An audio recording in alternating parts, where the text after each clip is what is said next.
All right, we're about to dive into a piece of military tech that honestly sounds like it's straight out of a sci-fi movie. But here's the crazy part. It was real, more than 500 years ago.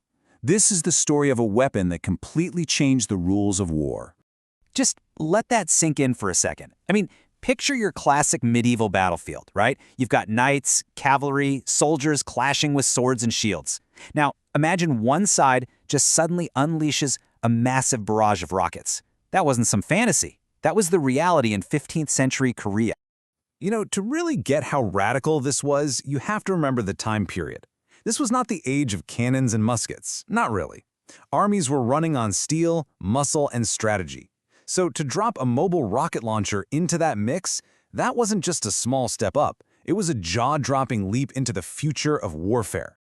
So what was this thing? What was this weapon that could just rewrite the rules of war, hundreds of years ahead of its time? Well, it was called the Hwacha. That's H-W-H-A.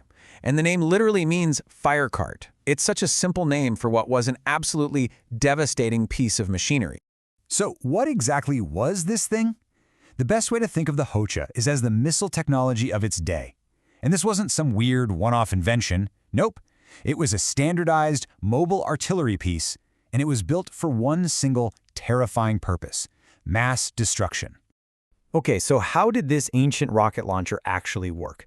What's so wild about it is its brilliant and, let's be honest, terrifying simplicity.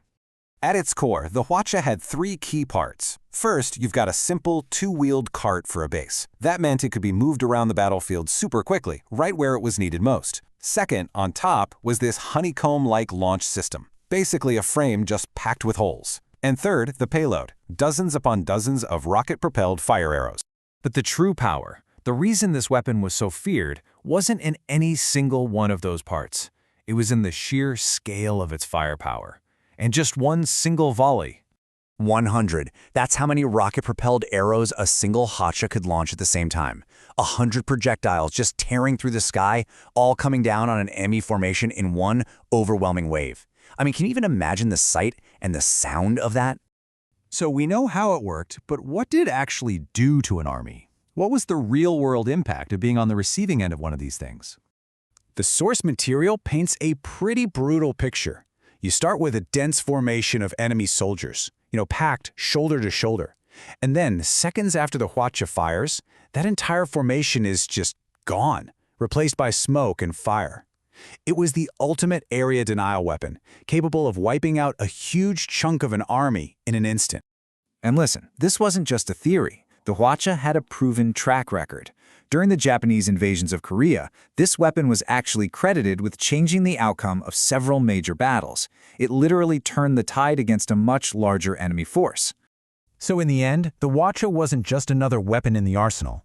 It was something more. It represented a terrifying new way to think about warfare. And maybe the best way to sum it up comes right from the source material itself. It says, "This was not just a weapon. It was a reign of death." Wow, that is a chillingly perfect description for a weapon that was so far ahead of its time. And that leaves us with this one big, fascinating question. The story of the Hwacha isn't just about the past. It really forces us to ask, what happens when technology takes a sudden, massive leap, centuries ahead of everything else? It's a question that's just as relevant today as it was on the battlefields of 15th century Korea. Thanks for joining me on this one.